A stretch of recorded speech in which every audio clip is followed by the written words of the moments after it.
Premo ati ya mamuina ha makwa ba de ba UTV subra so sense ma do ayensa ya boabo no ya de be so mo free studio se no worship house abeka junction and crying and some ya de e ba no nyimaku aso yasene no eye this way chocolate drink Ghana cocoa ne de aye ede aya no anom bi best point savings and loans and best assurance can be your special ice natural mineral water ne drinks awodo ne amuboye chidom and some no de dimu akotini ebi and say Ghana ya mampanyi na nado da kwakufu adu akasa de atudwa se ebibire mase ne baka bimamika bia Ghana yegina benane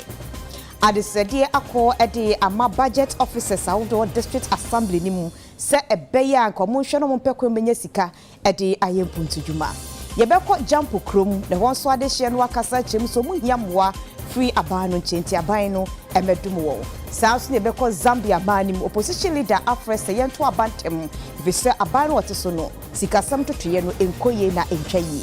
ensam no ebika wodonhwe baako entemekua je wakode maje penya mede ba beso mafe ensam no kiremu enie Ghana any Technical College of University ewo Austria mo de omo sa hyente ase apomase a ye ba behwe ma enwumasua senka ye famsa no adwuma ho no etumpon akonanim na omanpanyi Akufo-Addo akasa de atodwa sa bibire mase no ba Ghana ne oman akabima mika be democracy no ekoyi pa afenso accountability papa bi ekoso nti omo ba pe omunu omo hu da bibiarada. I want to assure anyone wanting to invest in Ghana and do business in Ghana that Ghana is a haven of peace, security, and stability. Indeed, the safest country in West Africa. Legitimate investments are protected. We are a country where the principles of democratic accountability and respect for the rule of law, individual liberties, and human rights are now firmly entrenched in our body politic, and where the separation of powers involving the operation of an independent judiciary is real in promoting accountable governance under the rule of law. We have resolved to build a progressive and prosperous country and are drawing inspiration from the success story of countries around the world.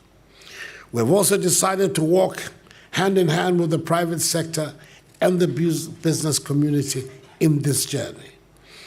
That is why we've worked hard these past 3 years to turn the corner and return to the high periods of growth which characterized my first term in office, when we were consistently amongst the highest growing economies in the world. Our goal is to make our economy in Ghana the most business-friendly economy in Africa. It is an exciting time to be in Ghana and to do business in the country. And I would urge the business community in Austria to take advantage of the growing business-friendly climate in the country to invest in Ghana. You can choose to invest in Ghana through the Ghana Investment Promotion Center or set up a free zones enterprise. Regardless of where the investment is, government has instituted a number of incentives for the investor, depending on the nature of the activity or the location of the investment. We are reviving the Africa Rising narrative, of which Ghana was the poster boy. We're determined this time to make it irreversible, and we welcome your contribution to this endeavor. Na physical decentralization unit eno asuyehwe sikasem so mame awoda no eye mame ekuani wo wusu asamoa wode ato budget officers ahodo mo district assemblies ahodo nim so mo pe kwampom benya sika ede ayempuntu djuma mu aban no na Ghana enko animu. Budget analyst and a budget officer in the district level only the budget process until who go through the budget process na say who approve budget now what happens because budget now why no estimate into be here sika the be finance those activities into as budget analyst data ukutano you have to move to the people now uboa in the revenue generation one yes sir who sika implement budget no until we get closer to the business community we take BOP from the shops, we take property rate from property owners until we get closer then you know the areas that they will also need your help. In this one, you won't get money to finance the budget. Until wire budget never know. We have to be part of the process. So your budget analysis, about an office on Nipa here never office on by between. So we all have to be part of the revenue generation so that we can get enough revenue to implement activities in the budget that has been approved. There is nowhere greener than where you are. And in every part of the world, it is the people of that country that develop it. So if you also want to see your country develop, you should be the first person to blame yourself to make sure wherever you are, wherever corner you are, you brighten it. So that place you can stay there and rich. You know for a fact that all the things that the people abroad bring to town, it's the people in town that buy them. So clearly it shows that the economy at the local level is also as important as even trying to look for greener pastures elsewhere. We can create our own and enjoy within our own. And I believe that that should be the mindset of our budget officers to develop in this country. I feel tremor, Nanka, assemblies, Nanka, we be property with the mines kakra. I feel tremor, national pilots kakra, said the Bayer, and Kayama, one pool, a genuine mine. Nanka, the percentage be about a assemblies. But I'm going papa, I'm the budget radio minister they call parliament. For suspending our pilot, number mono, young find new ways of doing it. The assemblies now sentiment on property, and only major a source of funding for IGF or most assemblies. A higher bay, the strategies are a bit media, agitated scan, says can intend to many year now, you say it media, it's me, yeah.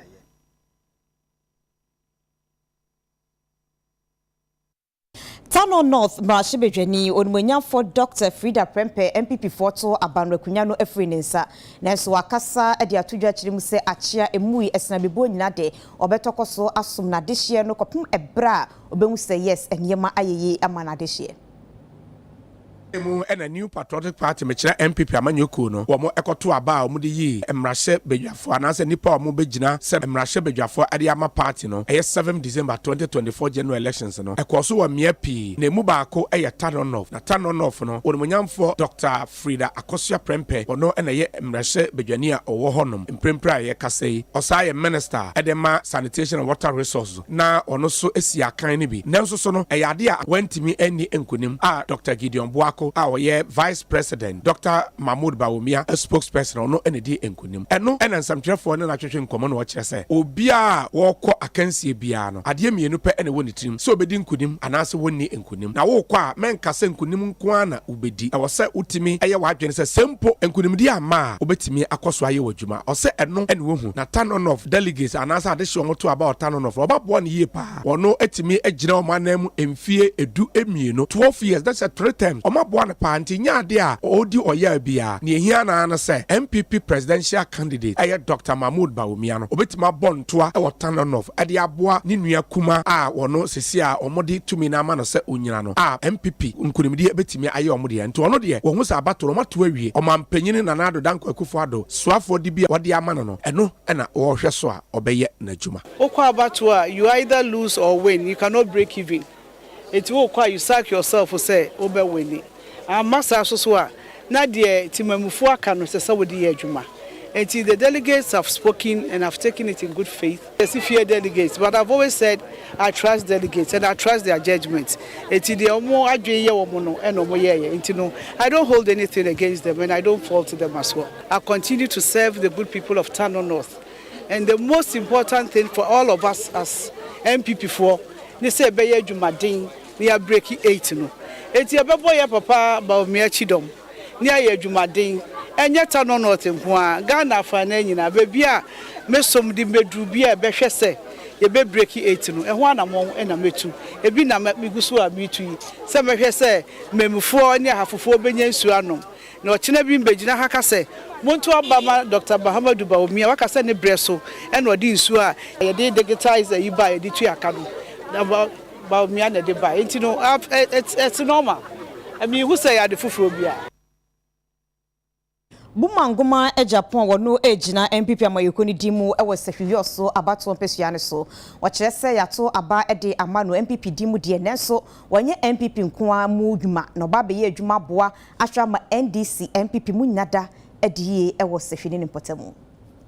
Sefiri also hine na Bumangama, neba otoso mienu ene Owura Festus Bumangama Japan. Onna sisi ano waba beye 2024 NPP parliamentary candidate. E was Sefiri also abato mpeso ano NPP amanyoko no e was afem honum. Eno ene wode akọ ede ama NDC amanyoko se wono wagi tumi ne de free doctor kwekwe free ye. Ne nsemu ne de NPP amanyoko no enforget kra. Na nya de Sefiri also abato mpeso ano betimi aye omo de akra da. Esan se oba honum a wo ye MPP strong member de nanso so enye MPP adehye nko an pe na asem NDC adehye kura mpo pe na asem enam eye na doye a wo ye ema ne so NDC amanyoko ne nso bie so no nti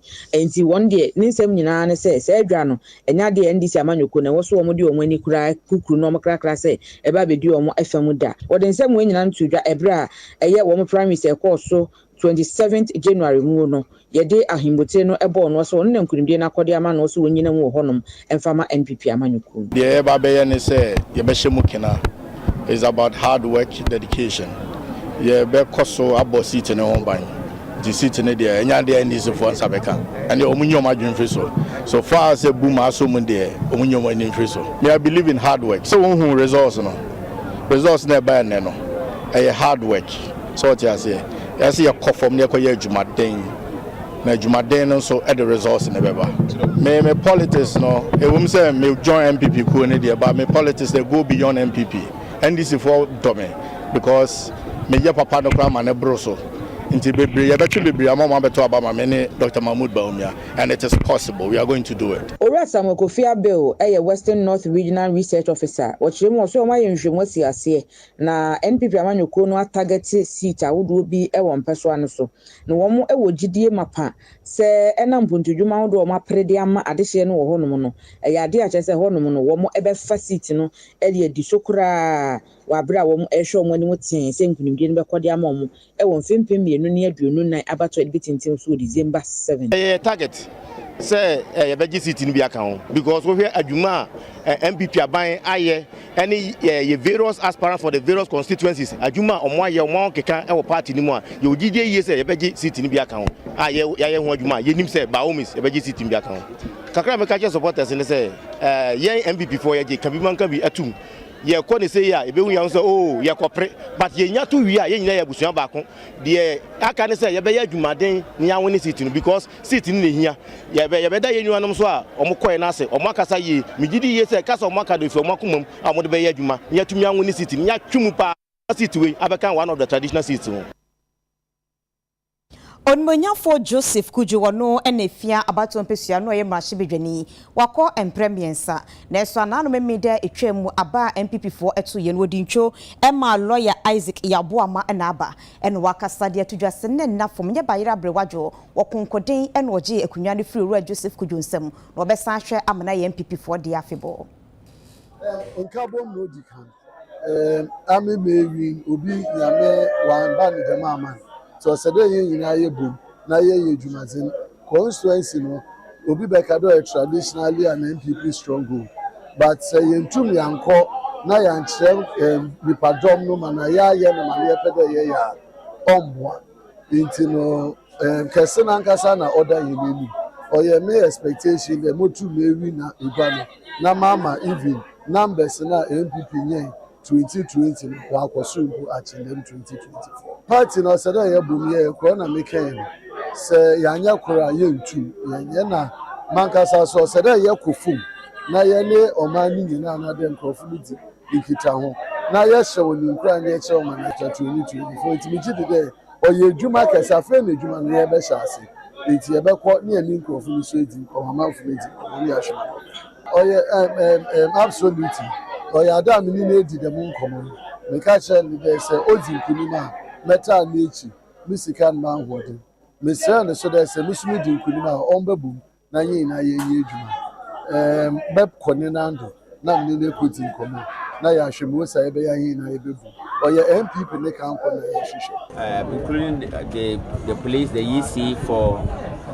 smooth conduct of the election.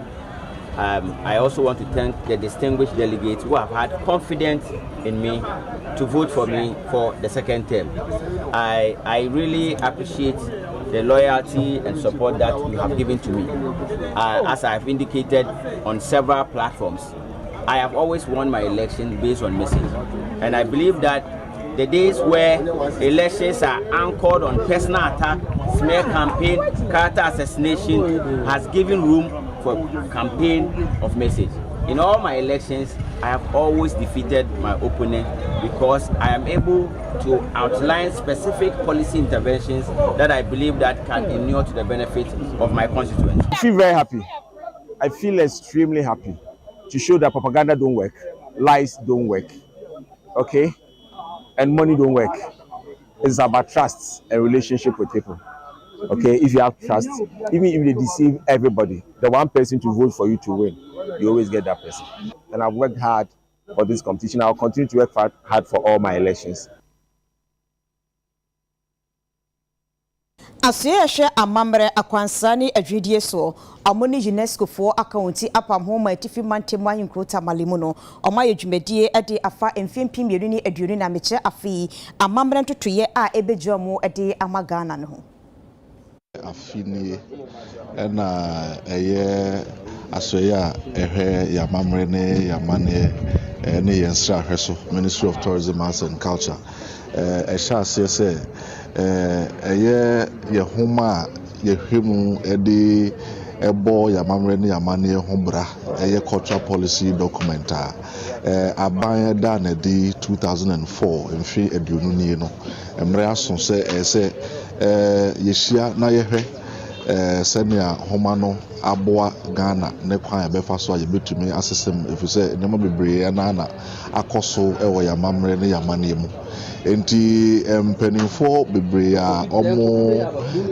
agidi omo wonimde ewo ya mamre ne ya mane ho etna so ewo enkran busumi bebre na no nechi no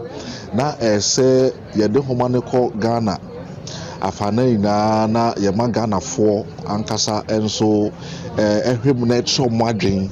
efa enoma ahodo a yetintim ewo sakrata ne mu ne kwan befa so a yina yebebomu na yetumi ahwese yede krata no ebedi djuma. For us, supporting culture is very important. This is because at the European Union we treat culture as a serious matter. It is in our DNA and it stems from our history, our care for protection of heritage, conservation of historical buildings, documentation, and etc.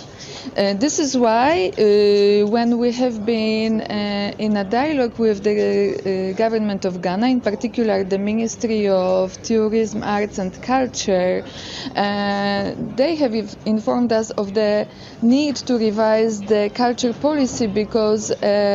frankly it might be quite outdated now, as it's been 20 years. The culture policy became applicable in 2004. So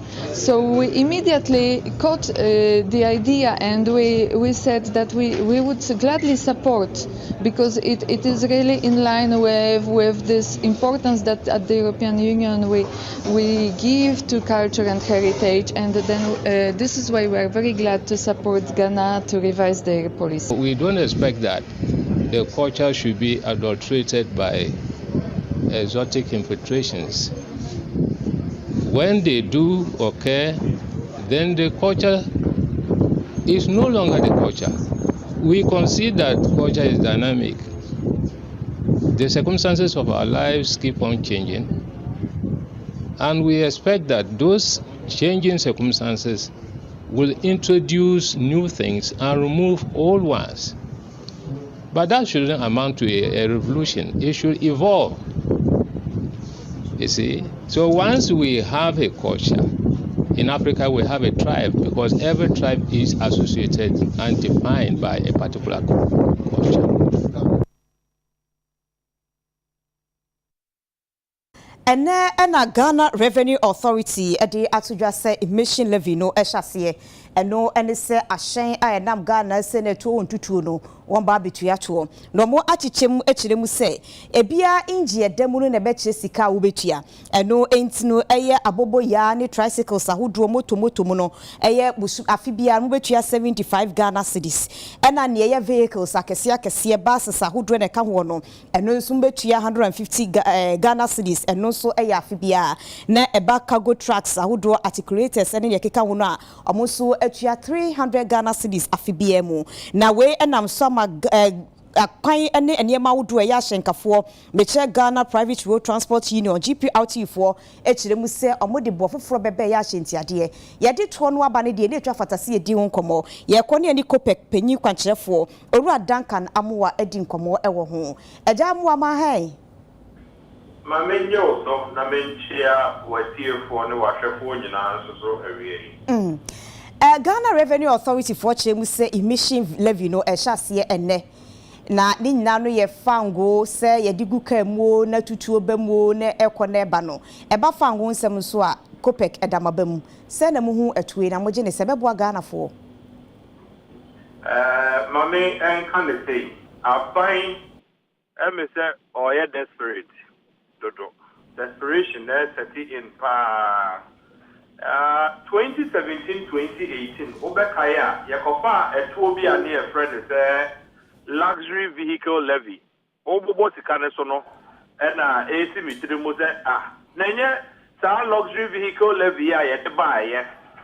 kopek ne GPRTU ene sabe vadag for Obekaya Vehicle and Asset Dealers Association of Ghana yakoya hold demonstration of finance ministry Emma omo yifri ho na eno an na omo san ade abeya ye de brofo akotoso se emission levy ya na se Obekai luxury levy na ye de baaye no eno so sa o car engine no ye 2.0 obetua sei 3.0 obetua sei wa okita 4.0 obetua sei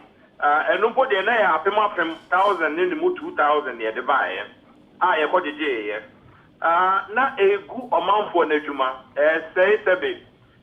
driver for no so adwuma because was sorry ko adwuma to a egu sa transport operators yo mu dire so no nyame nanim enti sa woda sorry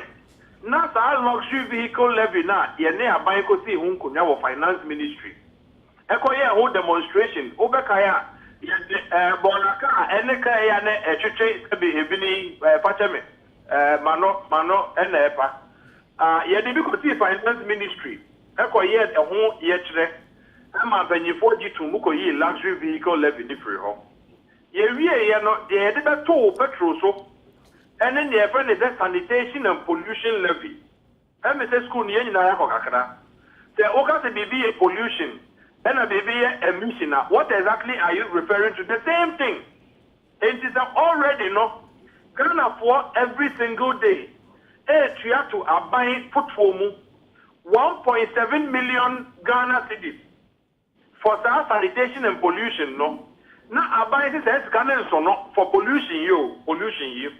Every day 1.7 million. In the 10 days in the economy, Bear 17 million, Oko 100 days at 170 million. It will go bear 300 days more than 540. What is 65 for now? Can I come one? Now, be on a number 600, 700 million Ghana cedis. Yes, we are buying in the name of pollution. And no, I buy the answer. No, I buy the BB. I say that emission levy. Me bacho. May pollute any may emit so dictionary now what here for no reform common shame at the same time on that sabe you see a year decay sabe when you enjoy roto na ya de ba ya no senka Burkina for ya ebe in come so move to be car the free amanoni on better nyama elo di asi ya kwan no come to be no I me say eno momo ye ye free ho ana meboa ye you roto e free ho and also say any they about emission levy. May assure that desperation as it in now. They have called our luxury vehicle levy as a mono. I buy it here as a family free or no. Many GPRTU I didn't command of paying. Other interest bodies ever joining. me sure say any aban better to unkonya bio because simply that luxury vehicle levy and they come one they are back there the best one Ghana. Mr. Duncan, and Kabeyanka, Yemfa Roto Nimbra, Naki Yenny was saying Fenfrio. For him, you put a paper on electronic levy, electronic toll collection, ETC. Okay. Then I buy and consider and non and can over buying. Electronic toll collection, no, not a money. Sir, instead of that, you bet quadru toll booth. Now you bet you go a bottom, and the tria toll, Nidia. And Kayan in such a way that me call DVLA. Now after no, semi toll the metia. 50 Ghana taxi, maybe a 4x4, 100 Ghana, tipper truck near there 200. Now after no, Omutia, Omunim toll booth no more use. So we are in the and Anka Sebbe. Mali ni Burkina trucks are getting so bad or recronimoa. Or here, maybe a toll sticker. I said, almost 8 toll. And no over no tier 100 or cover no tier 100, but maybe your tier 100. You will get a lot more money than say, yeah, they come on wire, yes, you to a flu. I said, be a toll booth. I said, oh, they said the emission levy. Emission, no. Ghana drivers neighbor to you. Only Ghana drivers. So, even if you're working on neighbor or no emission, no go to your fine. But they can't register and could DVLA. Oh, okay. So we are simply looking to overburden the Ghanaian. Now, some compare the different from some mobisa airport. What is a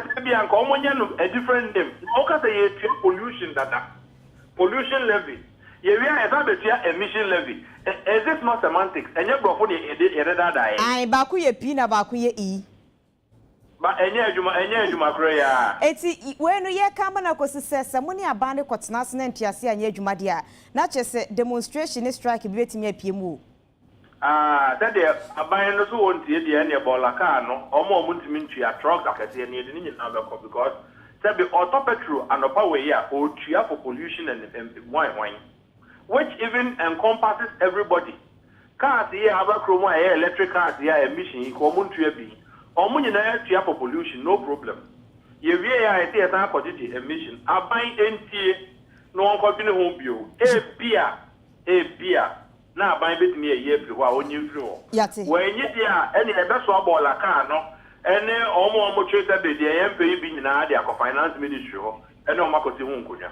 That's the very other Jionia de Maye. Kope kwanche foru adanka na muwa ni no edi enkomono. Yeko Okakwe North about so mpeshia no eso. Omra shibedweni eyon wenyafo Theresa Ladi Awuni na wakasa di atudwa se yewura epebrem enti adehye no enhwe ye frise ejahyehe no wanhwe na akwakoje nsemu. Shibedweni de ma adehye omo Okakwe North about so mbeso anu yewura no munyamfo Theresa Ladi Awuni na wode safutuo we nyina koye de ma na adehye won mbeso aso a na koye nso asene mapa ede ma wo mo a wo kaka adwam abira eja eto Achimota College a ewo mpeso anu so wono mo eye wukuada na eye opepon so me de to so dunsun fimpini ni aduonu nan ya na no na wo kire mu se wo mo mani na ho no se ne be ya opebra ni ya sisi anu eyi ni ti wo mayama fa na ba bia no enkonkwo nam so na eja enkonkwo to ba bi anase enkonam mo so na eja enkonkwo to ba bi na ebe wi akire no ebe ma wa hwere de wa bere moja ni apri enya enyina. Piano is about 300 pieces and the boards about 100 pieces and plywood about 350 pieces and roofing sheets made beka hona made ama omo and the community esane say we here obi wo ho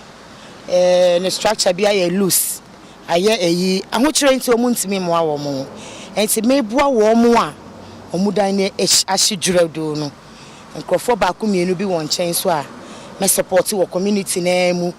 esane say eja hihye abaye wo pebremu eyi forestry kra ama bodero so omanfo so obi anya hweye enti mesre me manfo ope aba enti mu eye eja ho adwuma munya ahweye esane say enesika ni ho munyina munim so oman ni mu ayeden we pre wo moje ni kra emma na wo kakra wo no san koye careless ema ne say a me said ya ho kire bebre me gidi se ne e ba ye no e ya atwora nchem me bisa fire for no omo say you load and e wo meter ni mu and me say ja no so to mu no omo tutu nsuo egu mu e lack of education we chi mesaya babiom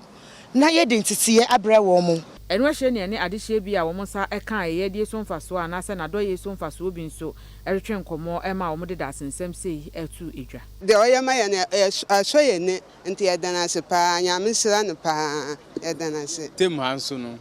ya ye no ma hye ye no nyina no omo so maboye ye pa ye de omo nyina ase ye nkura ye ho se na ye kura ye ho ye sende be ya yesu no afutuo na ye maame sante maye no so no ye de na ase odi niam no bra no ka se bi o se bebi edu no o sra adofo wanya politics wanya NDC wanya MPP wanya CPP wa moye bia wo bebi no fa bebua esa se ye na ye yanga na ma ye maame nyame sraw sa word na use no prempre no e ma bi ni mu dwane baaye emo wo no omo de bebua ye ebi braya cement ebi braya nua ebi braya tese mantem ha nyame nsira obi bia ya mame bangazia so wo mechi a nyame nsira no meda me honorable member of parliament ase esan say politically no na ban any power ye hwe niam ye honorable e de aba ahase ya 18 plywood baako e 85 Ghana cedis over 450 pieces and ode aba 3/4 plywood 350 Ghana cedis baako or the over 150 and the abre and for 2x6 wood baako 80 Ghana cedis or the over 300 pieces and the abeche and for honorable member of parliament nyame onhira ne bebre Noguchi Medical Research omo ene Accra meche AM4 akaunti apam ho aye apomudin hwemu de ama adehye na afanyare wa hodo a yebu yani agusu yetuyefo sientanko ayaresabia tropical diseases yarewa bi a omo hankrofo bebre ewo wiase ba asani sheda enko omo ho yie eni enko omo ho mfise nkrofo ataye omo no bebre wo ho a bebia mo woni ho wa ebia kwan so nye ena bebre so no sabi ehia mu bebre enti ama yare na yomo no nkrofo nti eho asem bebre emu 20 no Ghana wo 14 na 14 so no yabɔ mɔden ayi baako efi hɔ kra ayɛfɛ no guinea worm eye fi hɔ kra sisi a enye problem biom nyame adom mienu bi nso wɔ hɔ a yabɔ ho yɛ ho mɔden a akaya kra eno si ebeye fi hɔ baako yɛ sleeping sickness na baako nso yɛ trachoma ha eniwa ti ebe hia sɛ obia beba na yedi ya hoɔden abom ebi wɔ hɔ a nkrɔfo a ɛwɔ ɛbɛn bebi ansuo wɔ ise ba ko e friend say river blindness onchocerciasis edro wo ho a yenum a eboa yen edro ne friend ivermectin every year omuchiche ewo bebia sa yare ni wo no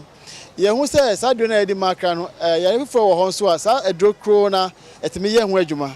enti obebia wo bia wo ti say apomudi adwuma yefo ebodero say ye che edro bi ana omubodero say do bi wo ho yenum abeboa na yare a yewo no akwa obia mpie na mfa ne ho enka ho se na be ya ye betimi atu yare wenyina ase se bibi eto ho na mani na yare bi ye wo na onim nia eye wa to anamona ko ayaresabia edro bebre wo ho a se wanko a onim na nipa bebre so wo ho a bibi ye na obisi mi ni medro ba bebre wo ho se ye ehun test na ye hu yare eye wa enu ye hu edu a edi kana ebe content se na be a unche wo yare no ho bebre Debeto bia for sabi ya wona se enye sa na wudiem no etia to na mona ko ayaresabia ntem na yenhwe Odum jajuma konika samafo abedi echie ye DO3 Dexmon aka wade atudwa ache musomu ni nsi echi ba ye insurance nti aya na mpempene ko editi omo adwuma ne kakra Odum jadwumayefo aya no wo bre papa wo bre wonyantie se eja to baabi na wo bo na eja no watumi adum no ebi fa mu to na nanom won se dodo na so no otimi preprepra aya na ano edin pa na we na mapanyina be di ekira wo kasa edema odum jadwumayeko no DO3 Desmonaka akasa edi afa ho kyerem se ha adwen papa e maga na fododo na mfiri won yam ensum Ghana e wo odum jadwumayeko no mu ɛde nti wɔfa akwanya wei so na wasere mpanyinfoɔ ne titiriw ne aban sɛ ɛbɛyɛ aban nyɛ nsiakyi ba insurance ronko ɛfa ma odumgya adwumayɛfoɔ no wɔkyena bi no so obi kɔ n'adwuma so na ɛgya kɔhyehyɛ no anaasɛ opirapira no wɔden nsiakyi ba no ɛbɛboa na abɔ nnipa no ho bra ɛkɔba sɛ bɛma Ghanafoɔ dodo no nso afiri ɔmo yam na ɔmo asom ɔman Ghana ɛwɔ odumgya adwumayɛkuo no emu obodumgya so ya yɛbɔ ɛho mmɔden bebree sɛ yɛbɛtumi de nhyehyɛ pa egu akwan mu sɛ de bɛyɛ akwanhyia ne yɛahyehyɛ a ɛkum nipa sɛ agyapadeɛ afei ɔdomankom agyapadeɛ a ɔde ama yɛn so environment no so ɛma ɔhaw bebree de ba no yɛbɔ ɛho mmɔden bebree sɛ yɛbɛtumi asi ano kwan na mpɛmpii no ɛnam dwumadi ɛkɔ so ahodoɔ ɛwɔ yɛ man mu nti bon sɛ ɔhaw baako anaasɛ atoroyɛ nkyɛn bi aba na ɛho behia sɛ odumgya aso yɛ mranteɛ ne yɛ mmaba a wɔbɛtumi atura meka tenten akoduru hɔ deɛ ɛwɔ hɔ a sesei firefighter na rescue bia ensaka ɛyɛ nhyehyɛ a aban de ato ɛyɛ workman compensation no deɛ tɛne sɛ nam sɛ ɛno ɛho nhyehyɛ no gye sɛ watimi akɔgye ayarehwɛ no anya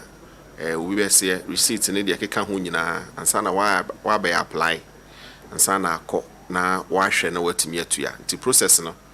cumbersome fa wakasa fidie so na yasra ban omu sɛ wonimdeɛ nanso yɛpɛ sɛ processes na ɛbɛboa ama yatimi anya direct insurance a sɛ BBC a yɛbɛtumi anya sikapuduo bi na yatimi de ahwɛ wɔn a wɔn ho aka adwuma na sɛ wɔprepra no sɛ dɛbɛ ya ho bɛtɔ wɔn ntɛm na dwumadi a yɛdi no yɛnso yatimi anya motivation no anaasɛ ɛho ahokeka no ne yatimi de ayɛ na yɛde asom Ghanafoɔ ɛyie paa.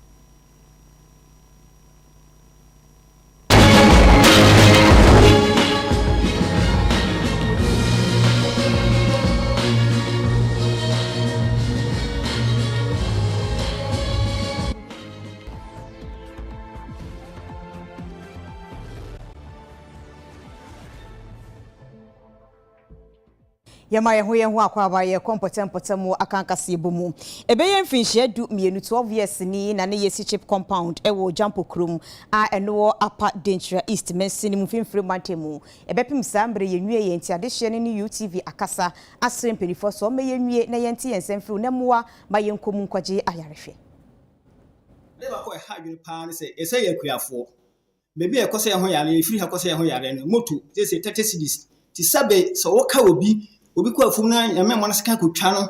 na se emoja ba kese a o mfiri ha nu ho na de besi na de na asi ya ofiri ha rekọ bebi e kwa yare sare kra no e ben kwansiri be enso ana ase nwotwe enti emanu ma bebre ha yen e was hachim company because we a mi firi mo ho no bebi a mo no ba ha na aboso kwansiri ba ako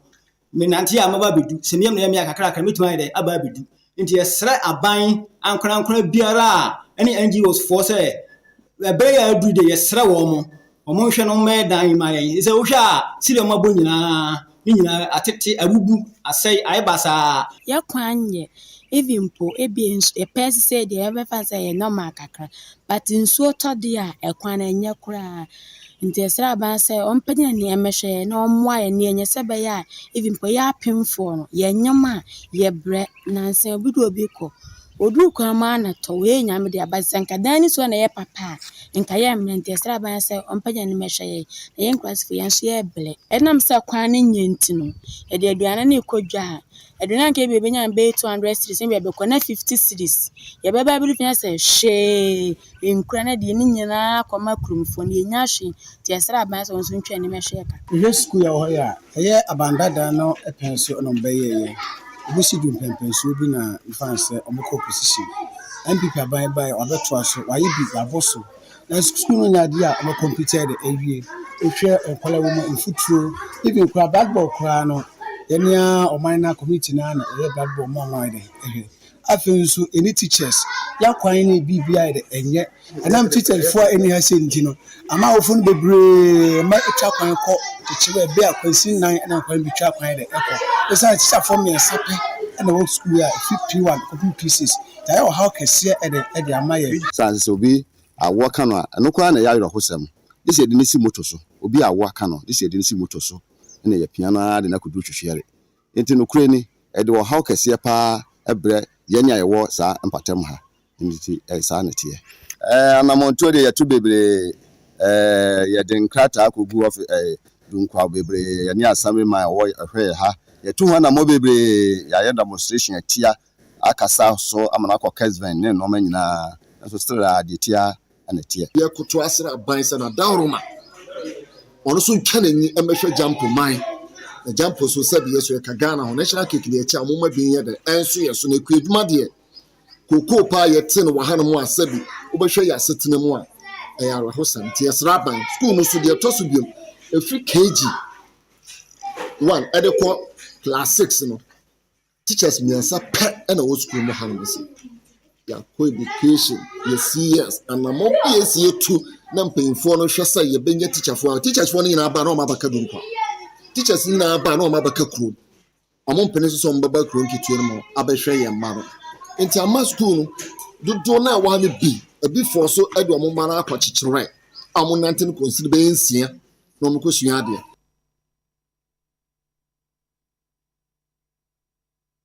Jeko amonone ensem emu kane Zambia mampanyi Owura Edgar Lungu akasa de atodwa se ahokyere wo man mu no edin papapa eno tinkebe ya bato komisa hwe no monto aba entem so ensesa aban fi se aba we se de kotobekuma waba o mane manyina da agensemo wo kyerese de ka echi kromponi se October bosu no wa frase nim ena yare ye ayemuto brani eyi ni tie nipa be ahansia ena sesi amike so mahwe mo kwane so aba no nya hwemfa ho wo mfiem bienu ne aduonu baako no moto abama Owura Lungu edincho eye ne se wonko abato biamu biam ne so se wotena ase no ohun se niema nkoye eno nti wosen aba wose omonto aba entem so afiwe